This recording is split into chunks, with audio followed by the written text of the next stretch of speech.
Hi, this is Victoria and welcome to Victoria's Corner.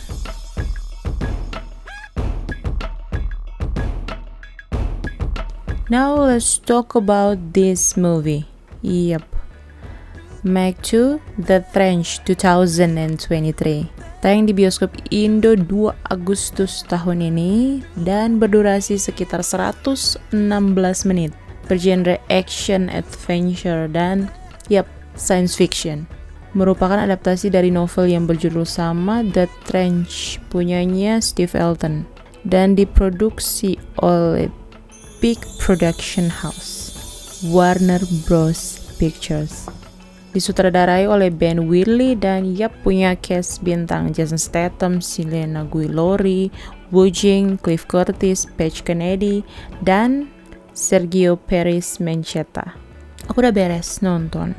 Dan I have to say that I thought I'm gonna like this movie, but no. After I watch it, I love it. I really love this movie. Karena after aku nonton, aku sangat puas sih.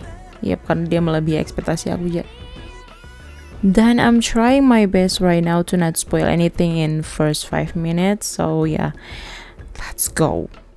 Sebelum aku review filmnya, let me give my biggest appreciation to the production house, shout out to Warner Bros. Pictures, to the director, shout out to sutradaranya Om Ben Wheatley, shout out to Om Ben Barker dan kawan-kawan di sound department, shout out to Om Vince about di special effect department dan kawan-kawan, dan terakhir shout out to Om Lucas Abraham di visual effect department dan kawan-kawan. Oh, nggak lupa juga Om Jason Statham dan para cast lainnya. You guys are so good.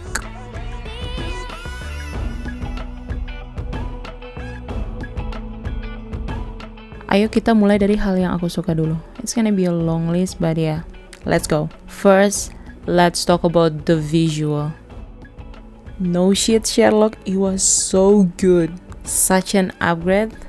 Chef kiss. I can literally smell the money they spent in this movie. Di 10 detikan awal aja kamu udah ngerasa film ini mahal banget. Sumpah. Productionnya ngabisin sekitar 185 million dollars. Sekarang rupiah itu 15.216 rupiah per dolarnya, berarti 2,8 triliun rupiah.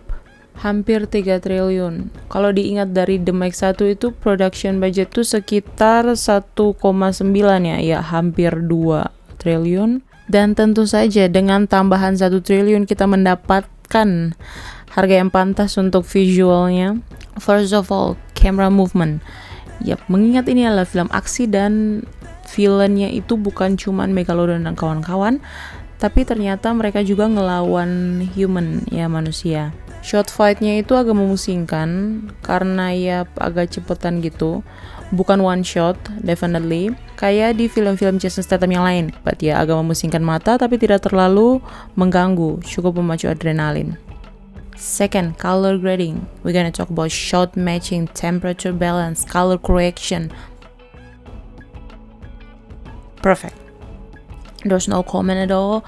It was so good. Tapi penggunaan practical light di The Meg 2 ini jauh lebih bagus. Penggunaan practical light di film pertamanya itu ada sebagian scene yang rasanya kurang tepat. Nggak mengganggu mata tapi kurang tepat. Jatuhnya kayak orang lagi nge-YouTube, ada penggunaan warna biru, ungu yang nggak tepat di saat-saat kamu lagi intens.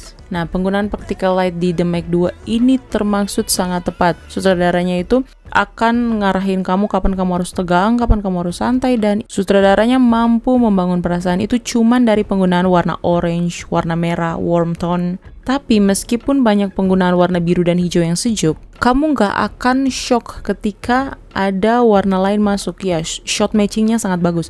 Jadi ketika ada penggunaan tiba-tiba layar itu diganti dengan warna merah dan orange yang lebih warm, kamu nggak akan kaget sama sekali.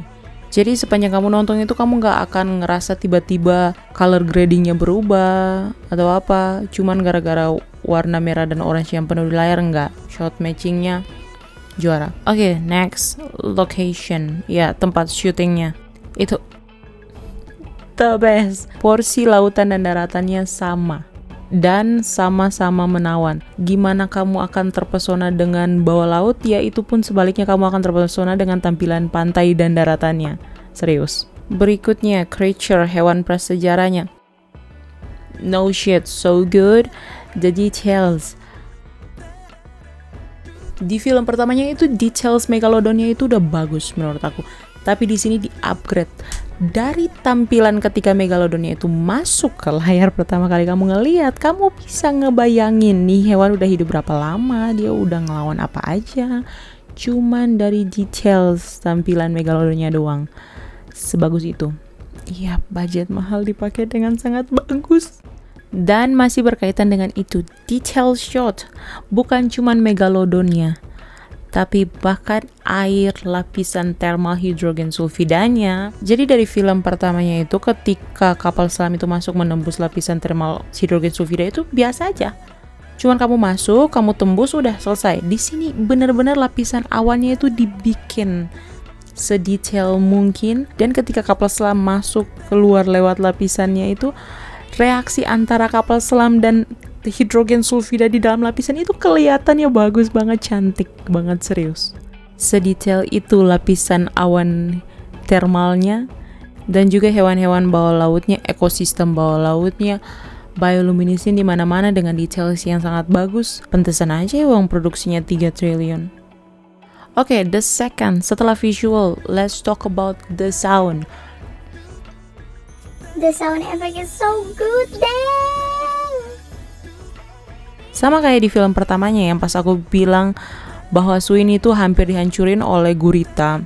Bunyi bahwa kapal selamnya itu lagi diremukan itu sedetail itu bikin orang yang nonton sesak napas. Dan di sini di-upgrade jauh banget lebih gila parah. Kamu bisa, oh my god, gimana aku harus ceritanya? Makanya harus nonton. Kalau kalian lihat di trailer itu ada kostum bawah laut. Exosuit itu cuman bisa tahan selama 2 jam kamu di bawah dasar laut. Setelah itu oksigennya bakal habis. Nah, bayangin udah mau 2 jam kamu lagi berkelahi sama Megalodon dan sesesak apa di dalam exosuitnya itu.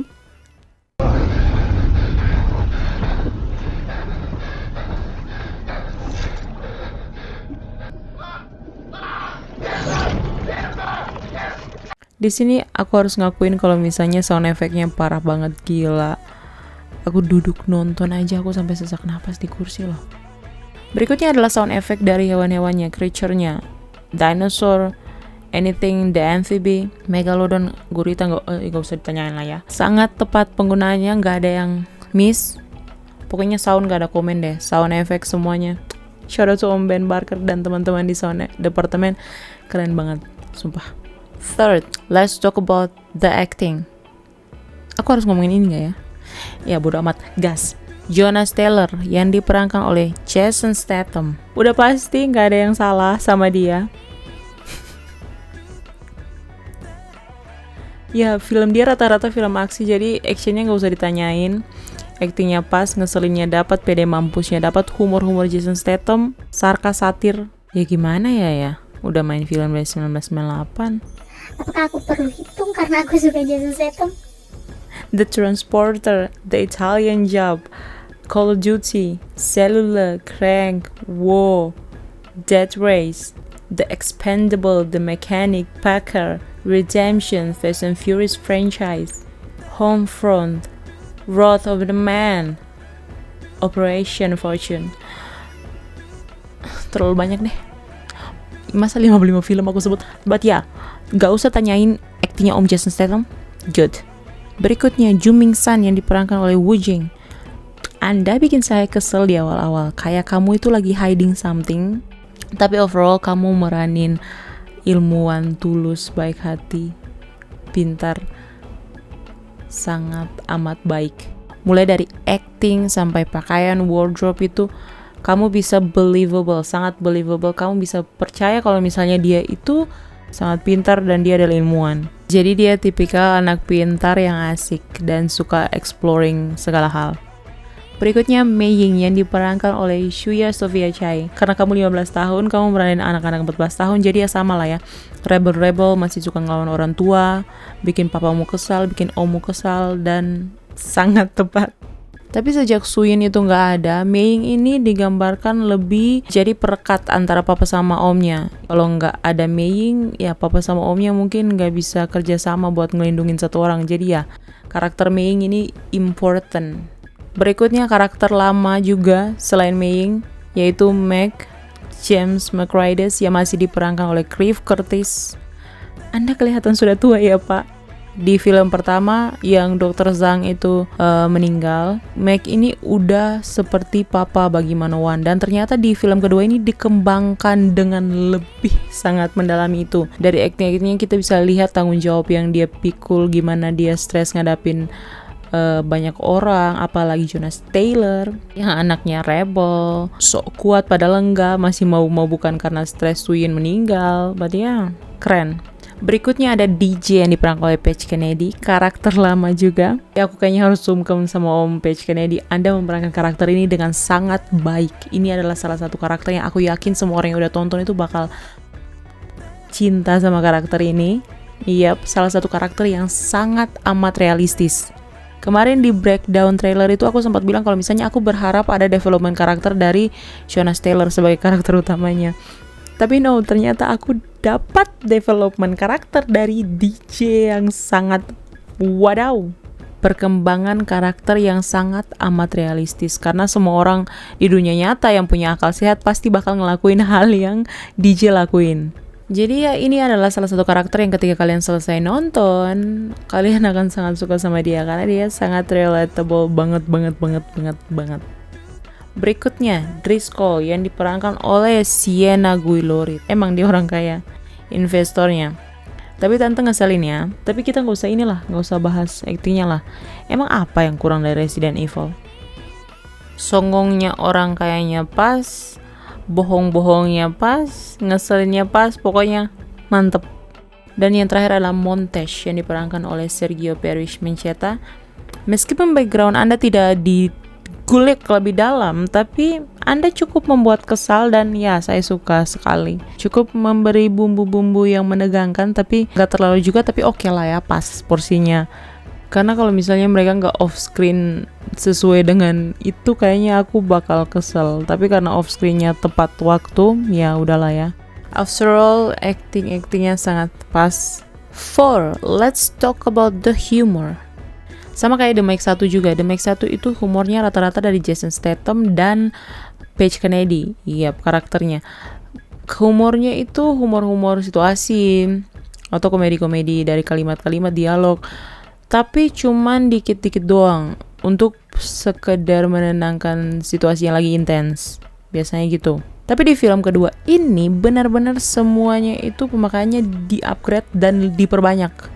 Tapi meskipun humor-humornya sebanyak itu, tapi penempatannya gak ada yang satupun yang off. Semua penempatannya tepat dan gak cringe sama sekali. Kalau kemarin kalian nonton Barbie itu ya romance, komediknya itu didapat dari dialog dari karakternya, tapi kesannya cringe. Karena ya kita ketawa tapi bulu kuduk kita berdiri karena geli, cringe. Dan humor-humor yang dipakai itu juga termasuk humor-humor callback. Iya, kebanyakan sih. Dan kalimat-kalimat callback banyak banget. Jadi bersyukurnya adalah ini adalah sequel pertamanya. Jadi kalian hanya perlu nonton The Meg 1 untuk tahu callback yang akan mereka gunakan di The Meg 2. Dan aku karena udah nonton The Meg 1 tuh sekitar 5 kali lebih lah, hampir 10 kali aku nonton. Jadi pas nonton The Meg 2 tuh semua kalimat, semua scene, adegan yang benar-benar referensinya tuh diambil dari The Meg 1, ya paham aku. Karena jokes callback itu akan sangat susah dipahami kalau misalnya kalian lupa. Kalian belum pernah nonton film-film sebelumnya atau kalian lupa sama film-film sebelumnya. Karena ya jokes callback itu nggak akan lucu kalau misalnya kalian nggak tahu referensinya. Dan di The Meg 2 ini callback dari kalimat-kalimat di The Meg 1 atau adegan-adegannya, terutama kalimat-kalimat yang diucapin sama Jonas Taylor itu banyak banget. Syukurnya aku paham sih referensinya. Oke, yang terakhir, 5th, The Story, ceritanya tentu saja. Dari pandangan aku yang suka, dan karena ini adalah science fiction, maka tentu saja seperti biasa, nonton logikanya nggak usah dibawa, nikmati aja visualnya. Aku termasuk suka dengan perkembangan ceritanya yang emang kalau dipikir-pikir emang gak masuk akal, tapi ya visualnya bagus. Ingat, visualnya bagus. Dan semuanya di-upgrade, teknologi, karakter, asal muasal masalah, hambatan, penyelesaian. Dan tenang aja, ceritanya pasti mudah kalian pahami sih. Ya buat aku satu kali nonton udah paham sih masalahnya, latar belakang masalahnya, sifat tokoh-tokohnya, karakteristik dari hewan-hewannya. Iya, tenang aja, ini bukan MCU yang harus kalian pikirin.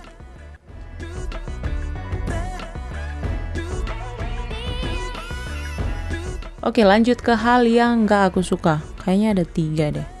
Pertama, let's talk about the visual. CGI-nya, tapi sebenarnya gak mengganggu banget karena cuma beberapa detik doang kelihatan kalau misalnya itu gak realistis. Seperti misalnya tampilan hewan amfibi ataupun ledakan helikopter. Tapi itu cuma sekelibet beberapa detik, jadi gak terlalu mengganggu sih menurut aku. Tapi ya, yang kedua, acting cringe. Sebenarnya ini cuman ada 2 scene kalau nggak salah, itu pun beberapa detik doang. Karena ya seperti biasa kalimat. Aku ya personally, aku nggak tahu kalau orang lain. Karena mungkin orang lain juga ada yang nggak biasa aja. Tapi aku literally nggak terlalu suka film family dan romance. Jadi untuk kalimat-kalimat, ya pokoknya dialog yang menurut aku terlalu cheesy, cringe, ya agak menarik perhatian aku.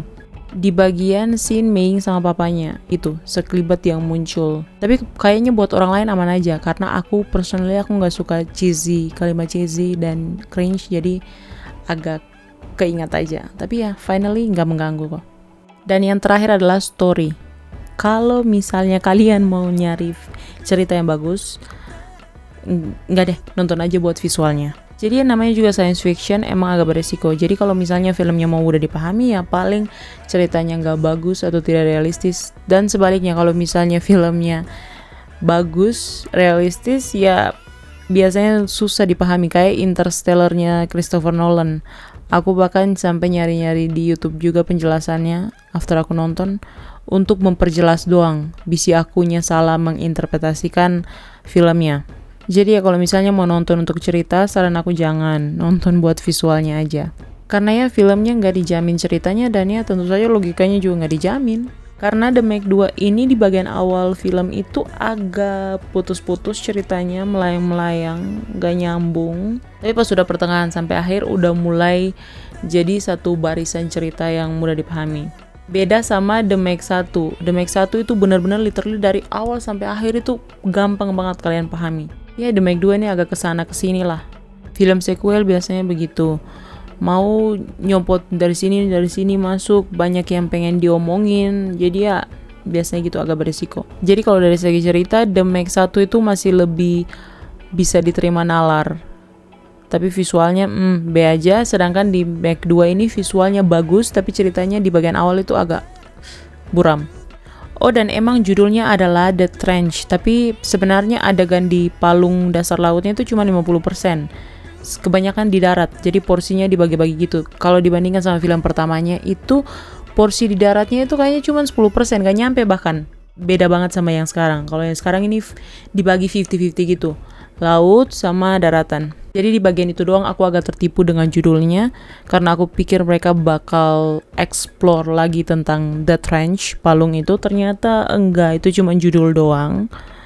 Tapi ya overall aman semuanya.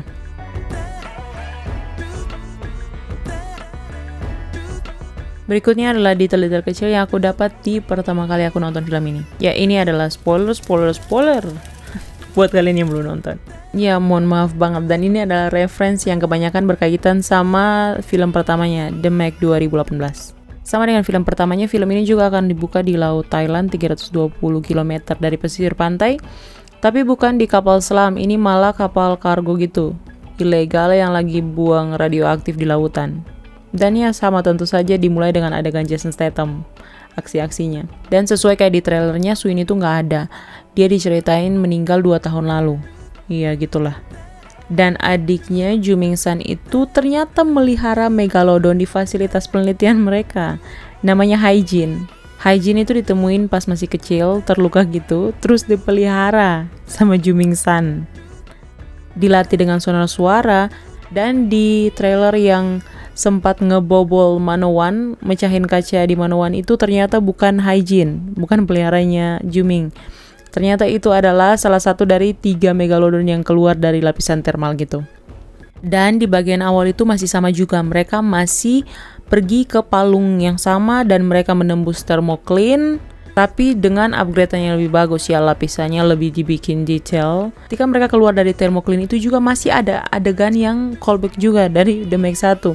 Mereka keluar bersamaan dengan ledakan. Cuman bedanya di The Meg 1 itu ledakannya itu kapal Origin, sedangkan yang ini adalah stasiun bawah laut ilegal yang mereka ledakin. Nah, ledakan besar dari stasiun itulah yang akan menyebabkan 3 megalodon keluar, 1 kraken keluar, dan hewan-hewan amfibi lainnya itu berkeliaran. Lalu setelah mereka mengalami kecelakaan di dasar palung itu, sempat ada komunikasi yang terputus dengan stasiun Manowan.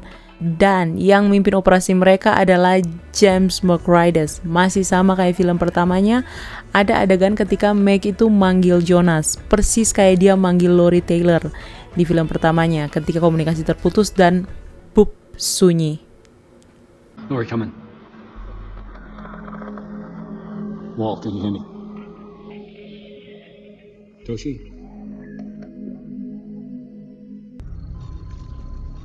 Dive 1, dive 2, do you copy?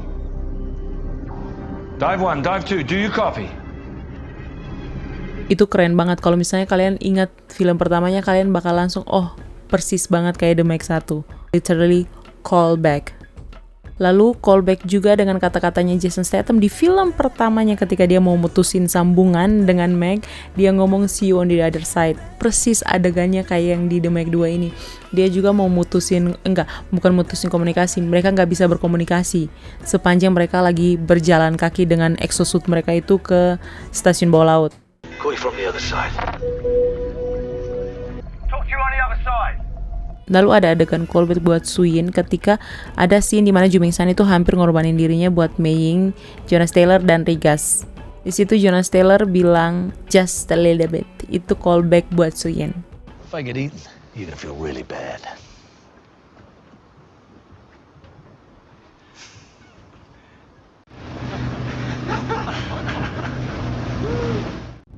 Just a little bit. Someday. Lalu berikutnya adalah development karakter DJ yang sangat wadaw itu. Di film pertama DJ itu nggak bisa berenang, tapi di film kedua itu DJ udah belajar berenang, udah belajar berkelahi, dan dia punya tas yang khusus buat ngisi hal-hal darurat, kayak survival pack gitu. DJ, we need you. Yeah, all right.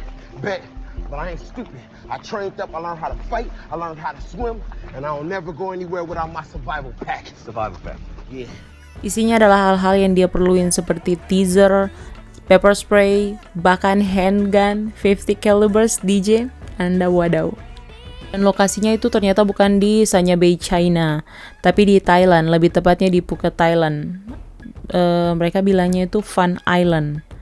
Yap, di Paradise Beach, pantai kecil cantik banget. Lalu seperti biasa ada adegan pengorbanan helikopter, tapi cuman 1 doang, nggak kayak di film pertamanya 2 helikopter.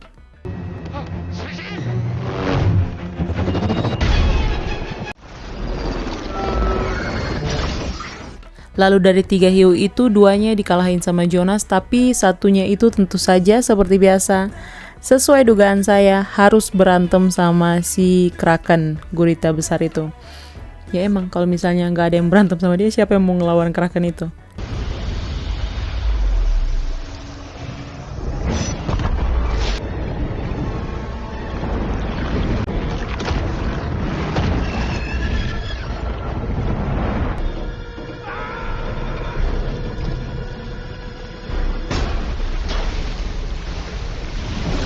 Panggilan, masih ada callback juga panggilannya Jason Statham ke si Megalodon itu, Ugly Bastard.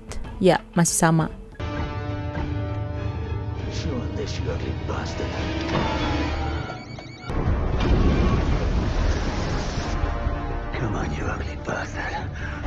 Dan plot twistnya itu ternyata investornya itu tetap jahat. Mau di film pertama atau film kedua, mau om atau tante, mau om Morris ataupun tante si Anna Guillory ini sama aja, mereka sama-sama jahat. I mean bisnis ya, iya bu, bisnis sih, tapi nggak usah main kotor lah ya, sampai merusakin ekosistem, nyelakain orang. Jadi lawannya itu bukan cuma hiu, gurita, hewan prasejarah, lawannya juga manusia. Bagusnya adalah bad guys-nya itu mati ketika waktu yang tepat. Sangat amat tepat dengan kematian yang bagus, jadi selalu tidak mengecewakan kematian para villain manusianya itu. Sama kayak awal pembukaannya itu sama persis kayak misalnya film pertamanya sama-sama di Laut Thailand, penutupnya juga sama persis kayak di film pertamanya. Ada adegan mereka duduk bareng-bareng minum mengenang teman-teman mereka yang udah. Oh, here's to being alive. And to our friends. Here's to being alive. Here's the dolphins. Here's to Sal Lutz and Curtis. Dan ya, beres, selesai, tamat.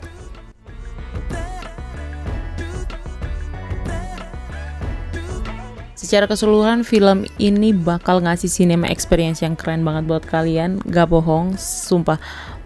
Bakal sangat memanjakan mata kalian. Aku gak heran sih ini bakal jadi film keluarga gitu. Ya, aku yakin papa sama mama aku bakal suka sama film ini karena mereka sangat suka sama action, science fiction, kayak misalnya crocodiles, octopus, sharks, sinking ship. Kalau menurut Om Steve Elton yang tulis bukunya, dia bilang di Agustus 2018 pas The Meg 1 itu keluar, kalau misalnya dia udah tahu bukunya ini bakal jadi sumber bisnis, pundi-pundi uang yang bagus. Tapi untuk bisa dapat kayak gitu, kita harus bisa dapat hiu yang tepat, pemeran yang tepat, sound effect yang tepat, dan dia bersyukur karena Warner Bros itu bisa ngulik sebagus itu. Sampai film ini jadi salah satu science fiction movie yang berkaitan sama hiu-hiu yang termaksud sangat bagus selain The Shallows yang diberanin sama Blake Lively. Itu bagus banget sih. Ya selain karena ada Blake Lively ya. But yeah, after all I enjoy it so much. Too much malahan. Oh ya, rating, aku hampir lupa rating. Aku kasih 7/10 deh. Visualnya 9, soundnya 9, actingnya 8, humornya 8, storynya 4 lah. Aku pengen banget nonton lagi, kayaknya 2 kali, 4 kalian deh sampai aku bosan. Cuma buat sekedar lihat visualnya lagi. Buat teman-teman yang claustrophobia, oh ya, benar, soalnya di film pertama itu kita bakal banget ngerasa ketakutan, apalagi yang punya thalassofobia, megalofobia, karena di film pertama itu benar-benar kita dikasih lautan luas, dasar laut yang kita nggak tahu anta beranta, ya ruangan luas, sama hiu yang gede. Sedangkan di film kedua ini claustrofobianya dapat banget, apalagi buat exosuitnya, sesak napasnya, engapnya, dapat banget.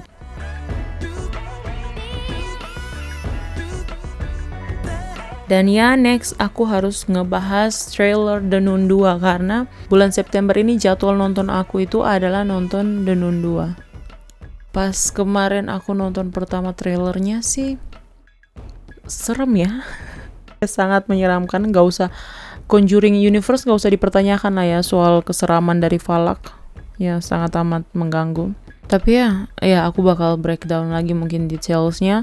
Karena bulan depan tayang tanggal berapa ya?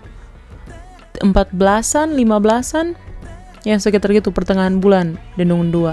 And yeah, thank you guys for watching and see you on the next video. Victoria's out.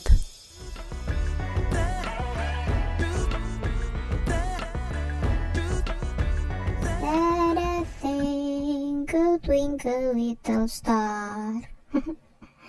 This is so funny. Jonas Taylor yang diperankan oleh Jason Statham.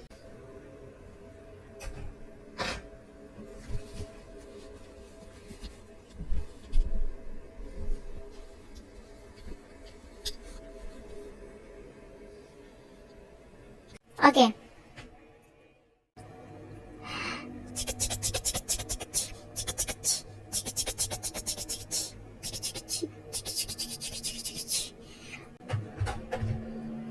Iwa